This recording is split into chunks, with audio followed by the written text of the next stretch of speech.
Well, welcome. Thank you for joining me. This is Dr. Jason W. Morrison, theologist, New South Wales, Australia, speaking on the subject, the reason, religious criminal abuse. Religious criminal abuse has been one of the most covered up forms of crime, I believe, since its inception. I know that sounds heavy and hard, but religious criminal abuse, be it in theological form or physical form, all the many different forms in which it takes, has been probably one of the most complicated and cunning of all criminal forms, because it hides under the banner of the highest grade of morality. When you come into religion, the enemy of religion is evil, and to think that evil can penetrate the force field of religion and work within its walls is almost unbelievable and inconceivable, but it does, and it will, and it's not going to stop. So we have to find a way of working out what the reason for this is. Now, of course, there's a natural human inability to be good from the natural side of it, but on the other side of it is, if we're encouraging our nature to turn evil, if we're making ourselves go into evil because of our religious beliefs, then we need to find out the reason why. And I'm watching a lot of videos and things like that exposing evil, but nobody seems to get down to some of the core reasons for this, of which the Bible shares very clearly. Excuse me. Many, as you know that I'm an expert on Romans chapter 7 and so forth, about how evil finds its way into the human mind through the things we think we need to do or not do to make God happy or stop him from being sad, which is what most religions teach you to do. Live a life that makes God happy and a life that stops him from being sad. But the problem with that is that, to me, is the definition of the Mosaic Law. The definition of the Mosaic Law was to do things that made God happy and not do things that made him sad. That was essentially what it was. That's all it was. That's how it worked. That's how the Mosaic Law worked. And what the unfortunate part of that is, most religious organizations and denominations teach that you make God happy or stop him from being sad by the things that you think you need to do or not do to accomplish that. Now, this is really complicated because we have a nature inside of us which has been bred into us through the fall, when Eve was deceived and Adam ate with her. This nature is there inside of us. And this nature, our sinful nature, is clearly described in Romans chapter 7 and Galatians chapter 3 and other places. Ephesians, Colossians. Needs the things we think we need to do or not do. Now, this would be resonating in a lot of people's minds. It needs the things we think we need to do or not do to make God happy or stop him from being sad, to produce all manner, be it small or large, minor or major, inside us. That's how sin, in these good intending religious people takes over. It's right there in black and white. Whether you can comprehend it or not, whether you want to accept it or not, I don't know. It's irrelevant. It's here in black and white. I've been teaching on this for many, many years now, and the ignorance towards it, the resistance of it, it's astounding how people resist this simple truth. And it's the reason. This is the reason for religious criminal abuse. This is why good intending people go bad. And I'm at the point, I'll be honest with you, where if you can't read this one simple verse, Romans chapter 7 verse 8, where it says that our evil nature takes opportunity by the things we think we need to do or not do to make God happy or stop him from being sad. When we do these things, we produce in ourselves, what do we produce? All manner of evil desire. Now, I don't care if you think you're different to Paul or the Hebrews that were under the law. And this isn't specifically about the Mosaic law. This is about what you think you need to do or not do to make God happy or stop him from being sad. This is what it's about.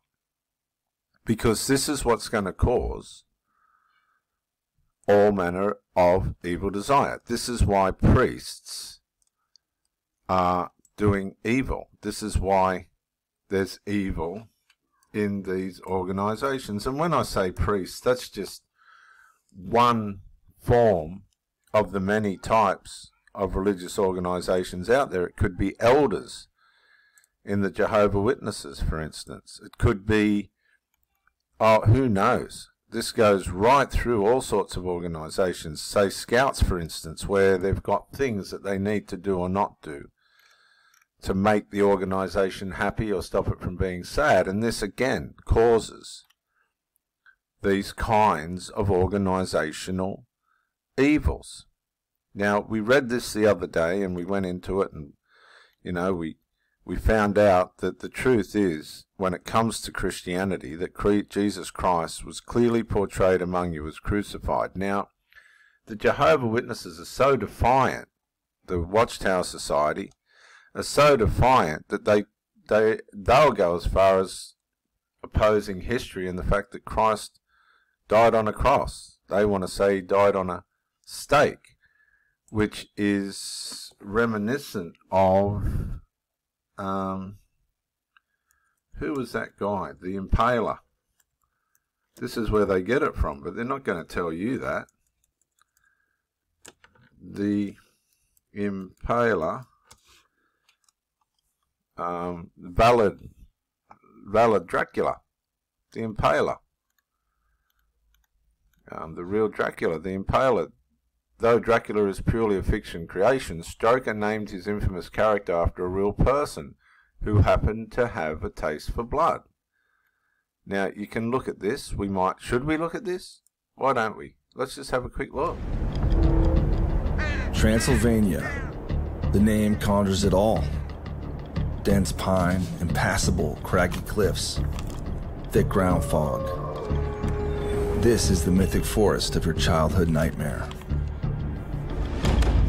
If you want to go into things, Bran this is Castle. how quick it can happen. I didn't Billed plan as this. the last standing relic of a man some call Dracula. The story goes that Romania's bottomless well of tyranny, catastrophe, and overall human misery can all be traced back to one terrifying ruler and his supernatural evil.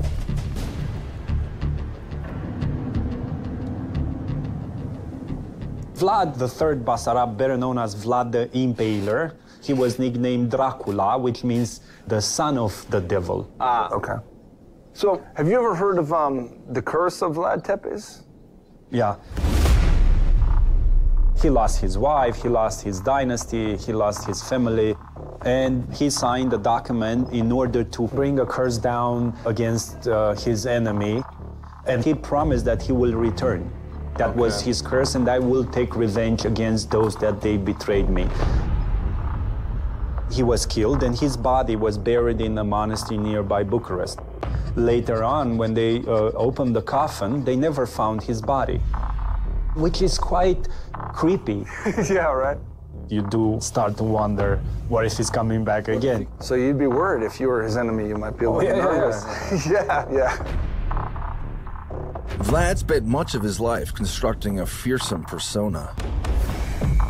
In some ways, his reputation was so extreme that it haunts the entire world.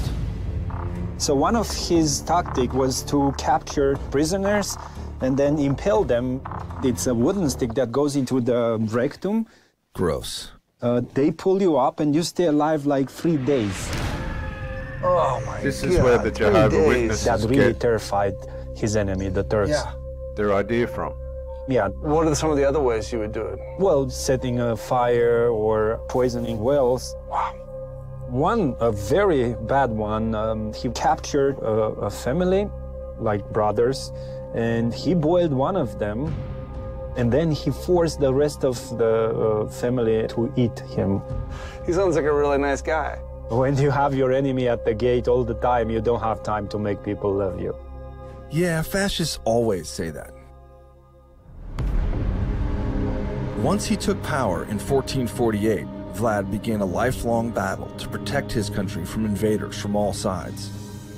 Hungarians, rival nobles, but most of all, the ever-expanding, ruthless Ottoman Empire, Vlad's mortal enemy.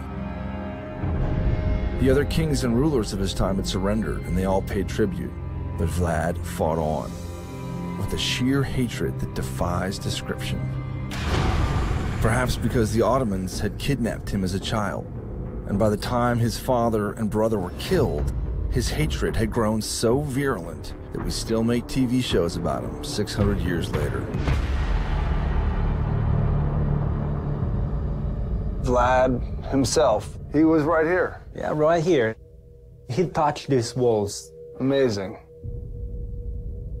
He used to capture rats and birds, take the skin off, and then impale them in a small wooden stick. And Wow. This is where 600 years Halen ago, comes from. there was They a say real person here. Jesus was crucified on a stake. This is Vlad the Jehovah's Impaler. Witnesses. Looked out his little window. Thought about revenge. So there's that. This is how quick you can find stuff on the internet. And they say the internet's no good. Well, it is good if you use it for the right reasons. And I'll put the link to that below. The point is that Christ was crucified, and it's the truth. And even that truth in some organizations has been misaligned, changed, and corrupted. And the problem with this is when you start playing with the crucifixion of the Lord Jesus Christ, you go into a state of bewitchment. You're allowing the sinful nature to now start seeping into the chasms of the mind, where it then finds its way into the moral compass of the mind and begins to shift the arrow from where it's supposed to be facing and moves it towards evil. And this happens because people want to try and live under the law. Now, what people don't realize is the curse of the law is the fact that our sinful nature overtakes us when we try and do things or not do things to make God happy or stop him from being sad. That is the curse of the law. It empowers our sinful, evil nature, and this is what's causing these people in the religious organizations which are intending to do good to turn and become evil, be it minor or major. Now, Paul in Galatians went to great lengths as well to say that cursed is everyone who does not continue in all things which are written in the book of the law to do them. Nobody could ever accomplish that. That was never going to be accomplished by anybody. So Paul was, in every way possible that he could, trying to warn people about how dangerous this curse is. And it is a curse. It's a horrible curse, a terrible curse. Because if you're intending to do good, if what you are doing you do not understand, if you get to that point, and what you will to do you do not practice, that is the definition of the curse of the law. And I know I keep saying this, but Gentiles, people that aren't Jews by blood, were never under the law. They're not supposed to be under the law. And the law ceased over 2,000 years ago when Christ died on the cross. And that's the truth. This curse, the curse that comes when we think we can do things or not do things to make God happy or stop him from being sad, is so cunning and, how could I describe it? It is so well designed to be able to find its way into the moral core of ourselves and bend our will to do good to a point where we're doing stuff and later considering it, not knowing how we even allowed it to happen. It overtakes the mind. You do what you hate. And if you do what you hate, then you agree that the law is good, but there's something wrong with yourself. And this is the problem. These people don't think there's anything wrong with themselves. And they're sitting there bewildered as to how they could have willed to do good, but do not do it. But evil they do. There's no excuse. There is no excuse for anybody to think that the things they do or not do to make God happy or stop him from being sad outside the finished work of the Lord Jesus Christ or alongside of the Lord Jesus Christ would not be contributing. It is definitely contributing to the malign in their morality. Because he says, now if I do what I will not to do, it is no longer I who do it. Well, who is it then? Excuse me. But sin that dwells in me. It's the sinful evil nature that's doing it, because the sinful evil nature needs the things we think we need to do or not do to make God happy or stop him from being sad. And I know this is resonating with every one of you. Why hasn't anybody told me this? Why didn't we see this? Why hasn't anybody been honest about this? What's happened? Why is such a serious thing being overlooked? Why? Well, this is the reason. This is Dr. Jason W. Morrison, theologist, New South Wales, Australia. Bye for now.